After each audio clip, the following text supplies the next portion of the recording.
Onubio. La empresa líder de Huelva en medios audiovisuales e informáticos patrocina este espacio.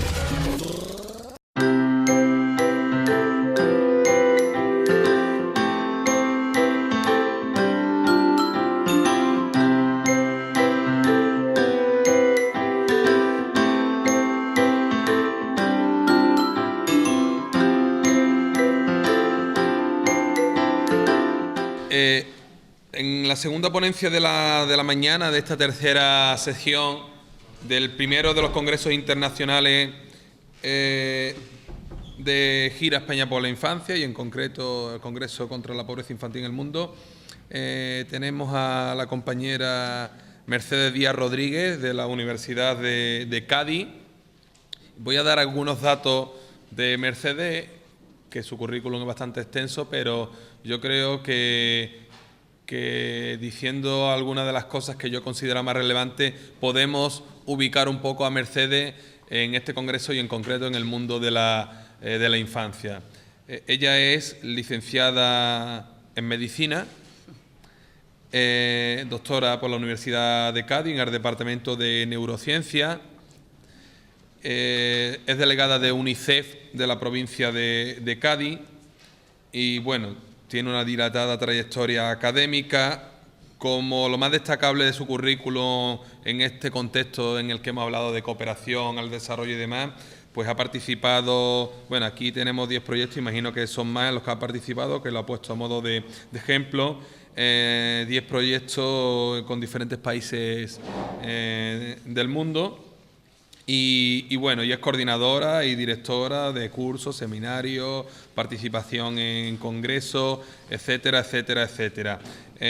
Yo estoy expectante por la ponencia y yo las que más expectante estoy pues son las que me asigno, como esto es lo que tiene coordinar este tipo de eventos. Bueno, bromas aparte, me llama la atención su ponencia por el título Explotación sexual comercial y menores, una problemática compleja en contexto en desarrollo, que junto a la compañera Estés Puertas Cristóbal nos traen hoy. Y digo, me llama la atención porque en el libro de Gira España por la Infancia, España un país de niños pobres, en uno de sus capítulos pues se habla precisamente de la explotación infantil. En concreto se habla de la explotación laboral, pero yo creo que también la explotación sexual, aunque no se puede considerar como un ámbito laboral, sí que persigue fines, pues evidentemente económicos para aquellas personas que son las que producen este tipo de acciones,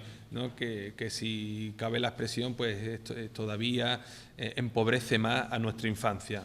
Bien, el concepto de pobreza, volvemos a repetirlo por tercer día, es un concepto integral. No quedémonos solo con la pobreza de carencia de bienes materiales. Bueno, pues sin quitarle más tiempo, doy la palabra a Mercedes. En principio, daros las gracias por esta acogida tan maravillosa. La verdad que ayer fue un día muy especial por la tarde, gracias a nuestra compañera que nos llevó a la Asociación de Mujeres y fue un encuentro bastante emotivo. Yo, antes de empezar la ponencia, que me la he preparado bastante académica, voy a analizar un poco los antecedentes de por qué hicimos este trabajo de investigación, porque considero que lo que te lleva después a un trabajo de investigación es toda una trayectoria, como han contado nuestros compañeros, que te hacen ver por dónde te puedes o por dónde te has de mover. Nosotros comenzamos en nuestra visita a Nicaragua en el año 2006, pues con un proyecto, con una asociación local de San Fernando, yo vivo en Cádiz, que se llama Brigadita de San Martín. El nombre se le puso pues porque el presidente de la asociación estuvo en la Revolución Nicaragüense y allí pues trabajaba en forma de brigadita. Y San Martín era pues por el hotelito donde nos alojamos, allí en Nicaragua, en un pequeño pueblo que se llama Ocotal, situado pues en la frontera con Honduras y al norte de Nicaragua, que es la zona más pobre. Comenzamos con un proyecto pues con fondos propios de crear una escuela en el barrio Nuevo Amanecer, zona devastada por el huracán Mitch y construida encima de un basurero. Entonces era una zona terriblemente pobre. y comenzamos la construcción de la escuela con la finalidad después de darle digamos, la titularidad de la escuela al Ministerio de Educación para que ellos pues, fuesen los que dieran sostenibilidad al proyecto. Así se hizo. Pero cuando construimos la escuela nos llevamos la sorpresa de que había que avanzar un poco más. Los niños llegaban con un nivel de desnutrición importante. Yo soy médico, ya lo he dicho, y tuvimos que ir de casa en casa viendo el estado de salud de los niños que iban y de los que no iban a las escuelas, porque había muchos niños pues que no acudían al colegio por vergüenza que les daba la madre de que a lo mejor no tenían la ropa, porque allí pues exigen una necesidad de que los niños y las niñas vayan con uniforme. Entonces ya de ahí fueron surgiendo nuevas ideas. Decir, pues aquí convendría ir a la Casa de la Mujer, como así hicimos, montar un proyecto de taller de costura, montamos una cooperativa para que las mujeres, trajimos máquinas de coser desde España, en avión, aquello fue una odisea, pero se hizo. Se formó a las mujeres en costuras, los alumnos de la Universidad de Cádiz se portaron muy bien, porque y la Universidad de Cádiz también, si me enrollo mucho, me desvío del tema, me lo decís, porque eso me suele ocurrir. Pero creo que es importante contar los antecedentes. La Universidad de Cádiz, por aquel entonces, en el 2006, tenía dinero, ya no lo tiene. Entonces creamos un programa de voluntariado. Se formó a alumnos en cooperación al desarrollo y se les pagó el viaje a Nicaragua y la ejecución del proyecto. Entonces, había alumnos pues, que tenían formación en diseño, en costura, y se fueron con sus propios patrones para enseñarle a las mujeres a confeccionar los uniformes. Entonces, las mujeres a día de hoy formaron su propia cooperativa y ganan su propio dinero para que ellas pudieran realizar. Esto no se hizo en plan de microcrédito, sino se hizo en plan de, no sé si lo conocéis vosotros, lo que se llama la forma de CAF, o sea, lo que son una cooperativa de autofinanciación. El dinero lo ponen ellas, nosotros ponemos la formación y la formación económica, porque se vino un economista para que ellas pudieran gestionar. No hubo ahí una entrega de dinero, sino lo que hubo es una formación, se crea una cooperativa, ponen ellas su propio dinero y a medida que se van autofinanciando, por eso se llama caja autofinanciada, CAF, es un proyecto muy interesante, pues porque el nivel de morosidad es cero. Porque, claro, cuando se pone un dinero propio hay que después devolverlo. Y ellas mismas ponían la tasa de interés, de devolución. Primero se creó para comprar las telas, para comprar el material, para alquiler del local. Y la verdad que fue un proyecto que funcionó muy bien. Seguimos avanzando y cuando fuimos a las casas, pues nos dimos cuenta de que los niños no comían los fines de semana. Montamos un comedor, pero no comían los fines de semana. Entonces íbamos a visitarlos a las casas, os digo en plan de novatos de la cooperación, ¿vale?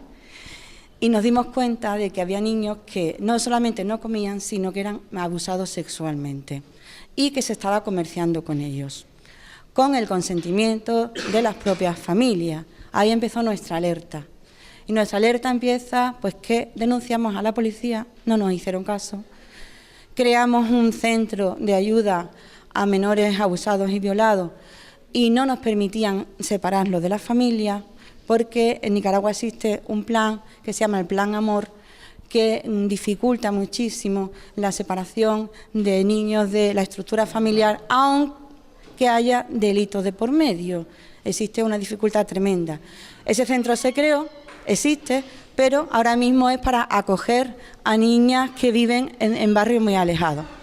Seguimos avanzando y lo que decidimos fue montar una maestría en la Universidad de Nicaragua de educación sexual y reproductiva y montar una maestría en la Universidad de la RAS, en el Atlántico Norte, con la Universidad de Huracán, que es esa zona más azulada. montamos otra maestría en educación sexual y gracias a un proyecto de la Agencia Española de Cooperación al Desarrollo conseguimos montar un campus virtual en las dos universidades, es decir, infraestructura de ordenadores, formación. ¿Para qué? Pues pensamos que teníamos que empoderar a la población para que tuviese formación en materia de educación sexual y fuesen ellos los actores de la propia gestión del problema. Lo hicimos así. Digo, tenemos que crear una masa crítica. Además, la maestría fue muy interesante, la experiencia fue muy buena, porque en principio la maestría que existía en la Universidad de Huracán y en la Universidad de Nicaragua era dirigida a médicos. Nosotros la abrimos con módulos para trabajo social, para policías, en plan de, bueno, tantos créditos, te dan un diploma, pero puedes acceder a personas no universitarias, funcionarios de prisiones, se trabajó mucho materia de género, se trabajó la violencia sexual y empezamos a crear una masa crítica de funcionarios, de personas, colectivos de asociaciones, líderes comunitarios que tenían ya una formación y una capacidad más crítica y una actitud más relevante hacia este tema. Con todo esto, decidimos realizar esta investigación para conocer lo que es las actitudes, los conocimientos y los factores que los jóvenes universitarios y los chicos de secundaria, jóvenes de 15, 16, 17, 18, 19 años, tenían, qué conocimientos, qué actitudes, qué percepción tenían sobre el comercio sexual en Nicaragua y en la zona donde ellos viven. Eso por un lado. Para ello, nosotros cogimos una población de 300 alumnos universitarios, perdón, les pasamos una encuesta, utilizamos una estructura de grupos focales para que nos dieron ellos la percepción y a preguntas de, bueno, pues, ¿qué actitudes tenéis? ¿Cómo veis vosotros el tema de la explotación comercial sexual en Nicaragua? Y cogimos un grupo de informantes clave, en taxistas, en hosteleros, funcionarios de prisiones, policías. Ya teníamos una masa de personas que se habían acercado a la maestría y que podríamos nosotros tener un enlace con los líderes comunitarios para obtener esta información. Bueno, aquí he puesto cuál es la definición, pero tampoco quiero yo aburriros a vosotros con este tema. Vamos a ir a los aspectos que yo considero más interesantes. ¿Cuál es la naturaleza que nosotros estuvimos analizando del problema? Entendemos que es un problema de naturaleza muy compleja y multicausal, y además con unas causas estructurales muy potentes, al menos en Nicaragua. ¿Por qué? Porque evidentemente existe un estado de supervivencia y un estado de pobreza, marginación, expansión urbana tremendo. Estamos hablando, bueno, de que Nicaragua existe, casi el 60% de la población es una población muy joven, con una zona de pobreza, de marginación, de exclusión social terrible, con unas desigualdades sociales tremendas, con una desestructuración familiar espantosa, donde pues el concepto de unidad familiar apenas sí existe. La mujer es la que lleva el peso de la casa, los hijos son de 3, 4, 5 hombres diferentes que entran y salen. Y además allí no tienen relaciones legales de prestación de dinero para que los niños puedan comer. Esto influye, ¿por qué? Pues porque, claro, la mujer con 5 hijos tiene que salir a trabajar y los hijos se quedan solos. Entonces es muy fácil saltar una valla, porque donde viven es muy fácil saltar una valla y abusar de esos niños. Pero también es posible que esa madre, en una situación de desesperación, permita que el abogado de turno de la esquina pague un dinero por tener una relación con este tipo de personas. Y esto con la tolerancia o la resignación, mejor dicho, ¿no?, de esta población, porque yo no hablaría de tolerancia, hablaría de resignación, porque es el estado en el que estas familias se encuentran. Luego, existen unas dificultades de acceso al mercado laboral, sobre todo para la mujer, espantosas. Las mujeres acceden, venden tortillas por las calles, tienen una situación laboral pues en los niveles más bajos, sobre todo en las zonas más pobres. Y cobrando, bueno, pues una miseria, porque allí pueden cobrar por la hora, pues no se puede cobrar menos de al día, mejor al día se puede cobrar por una jornada de 10 horas 1 euro. O sea, que es una espantosidad el nivel de poco acceso al mercado laboral. Existe una falta de oportunidades educativas para la niñez y adolescencia tremenda en Nicaragua, en todo el mundo. La infancia es invisible. Es un tema que me afecta mucho porque me siento impotente cuando lo hablo. He visto niños con parálisis cerebral totalmente escondidos en las casas, llenos de... Y yo no sé si abusados, porque ya llegas a un momento en que no sabes por dónde puedes tirar.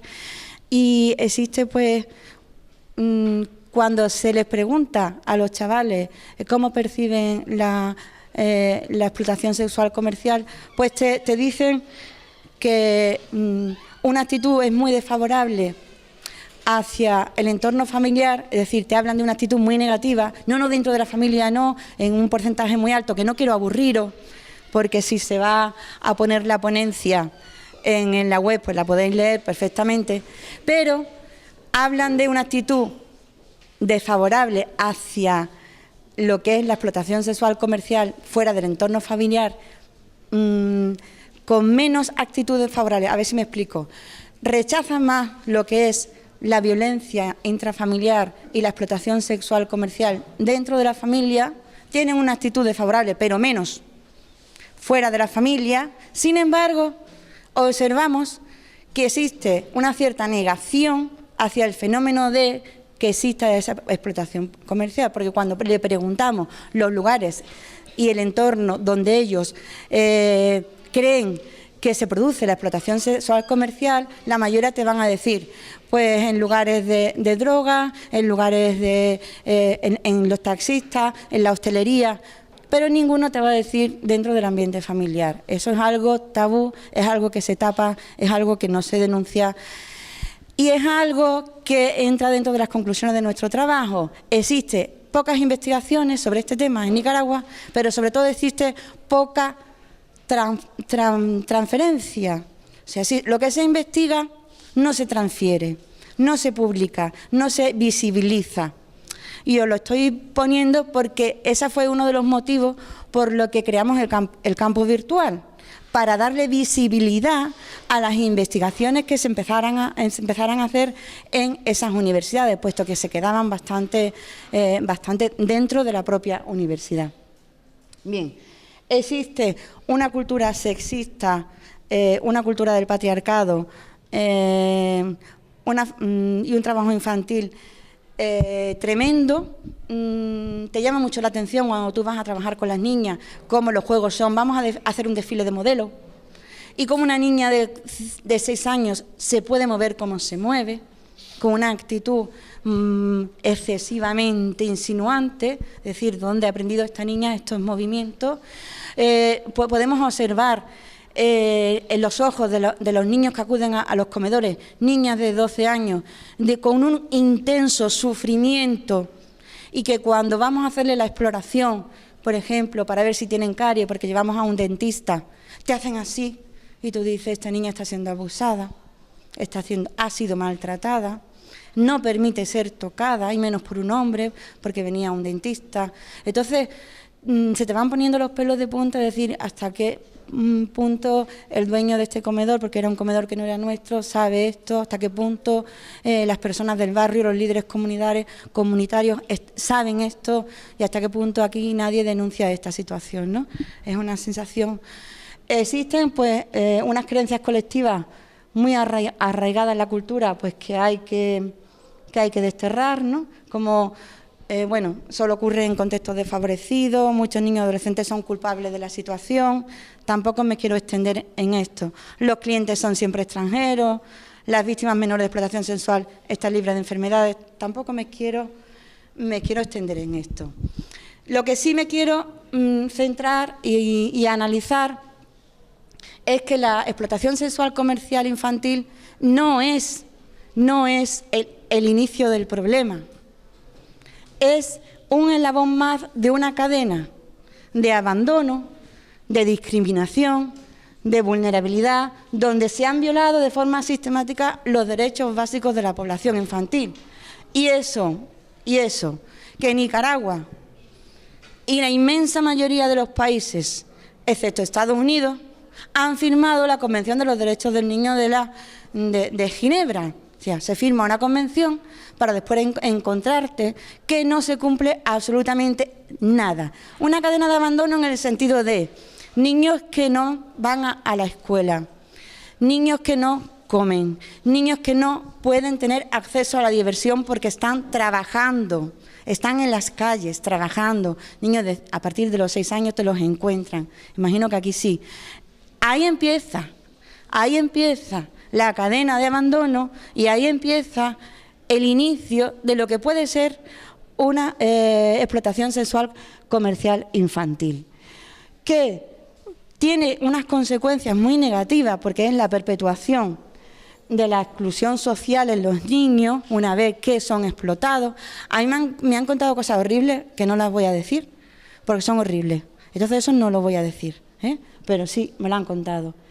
La vida emocional, y esto me vaya a permitir recalcarlo, porque después en la comunicación que voy a presentar de los niños palestinos iraquíes también es importante tener en cuenta.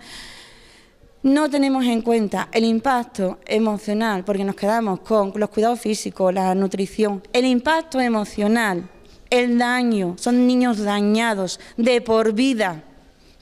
Yo he visto cuando hemos hecho grupos focales de mujeres que cuando le hemos dado la formación en educación sexual en la maestría han caído en la cuenta de que habían sido abusadas sexualmente.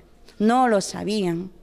Entonces es un horror encontrarse de pronto con, yo sé que tenía problemas, pero no sabía de dónde me vienen, Y claro, todo esto añadido si existe una explotación comercial donde el niño pues se convierte en objeto, donde el niño se convierte, es usado por proxenetas, donde el niño es usado para pornografía y donde el niño pues es utilizado como un objeto.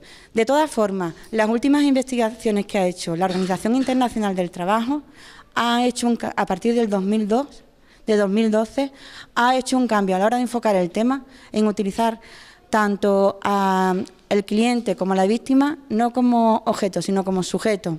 Y para mí esto es importante. ¿Por qué? Pues porque también hay que atender por qué esa persona, ese sujeto, ese cliente, ese proxeneta, utiliza a los niños para cometer un delito sexual. Es decir, a lo mejor esa misma cadena de abandono ha hecho que esa persona se convierta de víctima en agresor. Luego habrá que trabajar también con que en esa cadena de vulnerabilidad puede estar la base de la prevención tanto y de la promoción de la salud por los dos lados, para prevenir que sea víctima, para prevenir que en un futuro se convierta en agresor, ¿no? Y eso ha sido un cambio que a mí me ha parecido interesante cuando lo he leído, pues porque me parece que también hay que trabajar la cadena de por qué una persona llega a utilizar ese tipo de delito. Bien. Claro, la salud sexual y reproductiva se ve gravemente afectada y la consecuencia más grave puede ser la muerte o el asesinato. Bien, hemos de integrar la explotación sexual comercial en el ámbito del patriarcado que se encuentra en el contexto mundial de desigualdades, fenómenos de globalización y que se encuentra también muy instaurado en Nicaragua. ¿Por qué? Porque nos podemos remontar a la época colonial, que dejó unas huellas importantes con la diferencia de trato según el sexo, según la clase social, según la raza, según el grupo étnico, la explotación y el poder, ¿no? Dejó ahí unas huellas importantes Importantísima, que si vais a Nicaragua tenéis el placer de ir, y a mí me encanta, es un país que adoro. Me gusta mucho conocer su cultura, me gusta mucho ir al museo, a los museos, porque me dicen mucho de la cultura. Y cuando yo fui al Museo Nacional de Nicaragua, lo primero que vi en la entrada fueron las 3 carabelas de Colón. Es lo primero que vi. Digo, antes de esto no había nada. O sea, ¿dónde está la cultura indígena? ¿Dónde está una expoliación de su cultura, una expoliación de sus raíces? O sea, Colón, en determinados contextos donde yo me moví, era una persona que los había salvado porque gracias a él habían descubierto la verdad de Dios. Luego empieza ahí una cultura de patriarcado, una cultura de dominio de poder sobre el blanco, el negro, que persiste a los indios, a los indígenas, que persiste dentro de la propia cultura nicaragüense. Si os metéis un poco y leéis libros interesantísimos de Sergio Ramírez, no sé si conocéis el autor, Sergio Ramírez habla en un libro maravilloso que se llama Tambores Olvidados, cómo las personas de la zona de objeto de estudio, de la RAS, que son zonas de población indígena, pero que fueron colonizados por los británicos, raza negra, porque llevaron esclavos africanos a esa zona, no son aceptados por el resto del país. Existe dentro del propio país una xenofobia hacia las personas que aparecen en esta zona. Esta zona de la RAS, por eso nos hemos centrado en ella, es una zona de tráfico de drogas, porque es un canal abierto para transporte de drogas hacia Estados Unidos. Claro, droga, marginación social dentro del propio país, por razones étnicas, culturales, coloniales, de dominio del adulto sobre el niño, porque existe un absoluto adultocentrismo. El niño no cuenta para nada, el niño está siendo sometido. Una cultura de dominio del hombre sobre la mujer ancestral, una cultura de promiscuidad sexual tremenda en todos los ámbitos donde te puedas mover, sin un trabajo, digamos, personal, como dijo antes el profesor anterior, de trabajar la persona, de trabajar lo importante que es el quererte, el cuidarte, el tener tu autoestima. Ninguno, hombre, pues todo eso nos va a llevar efectivamente a que exista una cultura donde la violencia de género, donde la explotación sexual, comercial, infantil, pues existe resignación por un lado, pero también existe bastante tolerancia por otro. Se puede ver también tráfico con niñas de 16 años en lugares muy turísticos de la zona, y es que eso lo puedes ver tú con tus propios ojos, no hace falta que te lo diga nadie porque está ahí. Mucha permisividad. Me voy a permitir hacer una crítica al propio presidente, denunciado por abusar de su propia hija, y para mí eso es legitimar el que eso se pueda hacer. No fue a la cárcel porque pagó la fianza o pagó la condena. Y entonces, claro, en ese contexto de una zona devastada por una guerra, por una contrarrevolución, por huracanes, por terremotos, por volcanes, donde no se ha conseguido trabajar la estructura o los valores educacionales de base, digamos, es caldo de cultivo de todo esto, ¿vale? Es caldo de cultivo de todo esto. 15 minutos, perdón, es que me lo meto. Bien, aunque ha habido avances a nivel legislativo en Nicaragua, se han aprobado planes, yo me he movido, pues he ido a hablar con la ministra de Sanidad, he ido a hablar con los fiscales de menores, para ver qué pasa con todo esto, ¿no? A ver qué pasa con los... Bueno, lo de los fiscales de menores, mejor no haber ido, porque allí no hay centros de menores, entonces los menores van a la cárcel, directamente con los adultos. Entonces, Todo es como más violencia, porque no me quiero ni imaginar el tráfico que habrá dentro de esas cárceles de adultos. O sea, si ya empezamos a hacer el imaginario, nos espantamos. Pero, ¿cuáles son los obstáculos que a día de hoy persisten? Pues que no se han evaluado los logros a nivel nacional. Hay planes, pero ¿dónde está la evaluación de esos planes? ¿Dónde están los resultados? Que me digan a mí cuál es la evolución o los resultados que dan esos planes. Los recursos estatales para brindar atención a las víctimas son muy limitados. Ahí me remito a lo que acaba de decir el compañero anterior. Hay un caso de castigo físico a una menor. ¿Dónde están los recursos estatales para atender a ese menor, que a lo mejor necesita sacarlo fuera del espacio familiar y trabajar con la familia, o tipificarlo como delito? Luego, no hay recursos. Las ONG nos tenemos que ocupar de eso con muchísimas dificultades, porque ya veis cómo a nosotros nos quisieron quitar el centro que creamos porque no permitían que allí trabajáramos con niñas traficadas o con niñas abusadas sexualmente. No nos lo permitieron, a día de hoy no nos siguen permitiéndolo. Las autoridades policiales y judiciales carecen de suficiente personal, no hay infraestructura. Persisten en la sociedad una actitud tolerante hacia la explotación sexual comercial, lo cual se refleja en las pocas denuncias existentes. Y existe abundante información relativa a la situación de las niñas del trabajo infantil, pero no está ni centralizada ni sistematizada. Y la mayor parte de los estudios son llevados a cabo financiados por organismos internacionales y se les da poca difusión. Aquí voy a hacer una crítica que ha hecho mi compañero con el tema de la cooperación. Una anécdota: la escuela que nosotros montamos en Nuevo Amanecer, cuando fuimos al año siguiente, le habían cambiado el nombre. Nosotros pusimos escuela creada por una asociación de amigos de Cádiz, y cuando fuimos al año siguiente ya ponía escuela creada por la Fundación Sol de Suiza. Claro, entonces, ¿qué nivel de control hay en la financiación de los proyectos que se ejecutan y qué nivel de evaluación hay del impacto de los proyectos de cooperación al desarrollo? O sea, el impacto para mí es importantísimo evaluarlo, hay que evaluarlo, pero ¿cuántas veces se evalúa el impacto de los proyectos? No existe un control de la evaluación del dinero y no existe un control del impacto.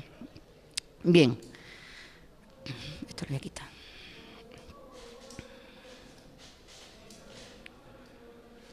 Bien, en cuanto a los datos más significativos, los he ido diciendo. La mayoría de los entrevistados, pues de los estudiantes, el predominio sexo femenino en un 56%. La etnia que prevalece entre los estudiantes era la etnia mestiza, porque es en la zona de la RAS. Y el 75% procedente de Wellfield de esa zona. Pero fijaos, el 7,5% de los entrevistados refieren una unión de hecho estable o la condición de casado, el 7%. Es decir, que allí la gente se casa muy joven. Y es decir, que allí la gente comienza a tener hijos a los 17 años. El índice de embarazos a los 12, 13 años es altísimo. ¿Por qué? Pues porque no existen medidas sí existen información para la prevención de enfermedades de transmisión sexual, sí existe información para la prevención de embarazos no deseados, pero en muchos casos la mujer tiene que pedir permiso al hombre para acceder a métodos de planificación. Con lo cual, imaginaos la cantidad de enfermedades de transmisión sexual que hay en niños. Anécdota, yo me he recorrido Nicaragua entera. O sea, yo he ido a hospitales en las zonas más remotas de Nicaragua, en Rosita, que eso está perdido, de la mano de Dios, la frontera de El Salvador, y he visto en el hospital un cartel que ponía: atención señora, póngase preservativo incluso con su marido. Claro, tú dices, ¿con mi marido me tengo que poner preservativo? Sí, con su marido se tiene que poner preservativo. ¿Por qué? Pues porque allí le dicen, el hombre va andando siempre. Sí, va andando siempre. Esa es la cultura en la que se mueven esos niños. Ese es el valor que se le da al cuerpo, el valor que se le da a la sexualidad y el valor que se le da a el respeto hacia el otro, el respeto hacia la mujer. Fijaos, solamente el 10% han tenido hijos de esta población. ¿Por qué? Porque es una población universitaria. ¿vale? Es una población universitaria. Estamos hablando de una muestra que cogimos de la universidad. El 31 mantiene un lazo familiar muy permanente con la madre, ya lo he explicado el porqué, porque los padres allí son ausentes. Fijaos, un matiz, la figura del padre ausente para un niño ya le va a marcar de por vida.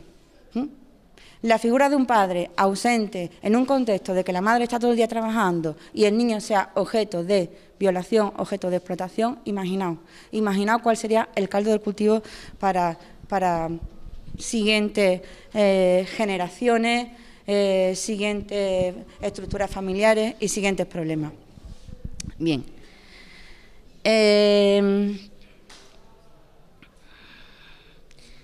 En cuanto a las creencias religiosas, ahí se hicieron un poco de lío cuando hicimos las preguntas, porque los creyentes de religión cristiana hablaban de una actitud pues muy desfavorable hacia el comercio sexual dentro de la casa, fuera de la casa, lo atribuían más a temas de drogodependencias o temas más externos. Y los creyentes más protestantes o adventistas ni siquiera entraron en hablar de causas, sino se fueron los abusos se producen en lugares de prostitución o en lugares de droga y en las escuelas. Y ya introducen el matiz de las escuelas. Tú dices, joder, sí, en las escuelas, claro, aquí también ocurre eso, ¿no? Pero eso no lo decían los de religión católica, se fueron más a nosotros no, porque tenemos una familia muy estructurada, está fuera, y son entornos y causa es pues violencia, abuso, droga, alcohol, y los otros decían, no, donde está es en las escuelas y en los lugares de prostitución. De ahí empezamos a ver que nadie quería hablar de causas internas dentro de la estructura familiar y mucho menos de causas estructurales, políticas, sociales, culturales, ¿no? Se sigue asociando la explotación sexual comercial a un problema también de personas pues que tienen la poca capacidad de control de drogarse o de marginarse o que no acceder a una educación y no atender a las raíces del problema. Bien, tampoco quiero yo extenderme mucho.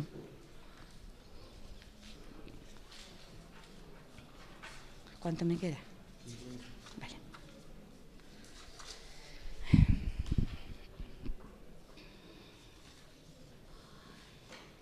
Bien, como conclusión me voy a permitir leerla ya en plan un poquito más académico y decir que abordar los factores de riesgo en torno a la explotación sexual comercial implica asumir que se trata de un problema, como ya he dicho, de naturaleza compleja, multicausal, motivado por causas estructurales, originado por contextos de pobreza, marginación, cultura sexista, pocas opciones de trabajo. Por tanto, la educación sexual comercial no es el inicio del problema, sino un eslabón más.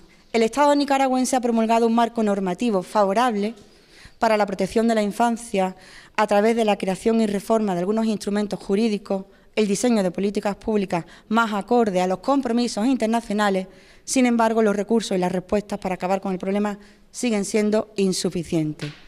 Por todo ello, y a pesar de los esfuerzos de las instituciones para dar respuesta a este fenómeno, se hace necesario promover un cambio en el sistema de valores que permita romper con las desigualdades y los abusos. Y nosotros optamos por la educación y reeducación de la población, especialmente en las nuevas generaciones. De hecho, los resultados avalan estas aseveraciones. El dato más llamativo podría ser que el 75% de las personas entrevistadas tienen un buen conocimiento de la explotación sexual comercial.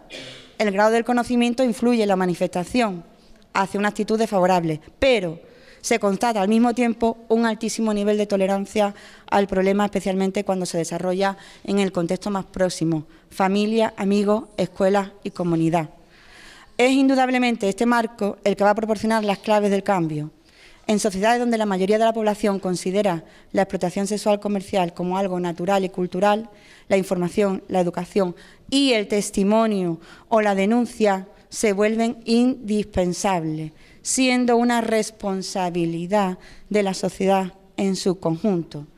Algunas acciones concretas para desarrollar sobre el terreno se han expuesto en este estudio, entendiéndose que está todo inventado y que solo hace falta un verdadero compromiso con los derechos humanos en defensa de la infancia como uno de los colectivos más vulnerables y desfavorecidos. Y aquí, muchas gracias por vuestra atención.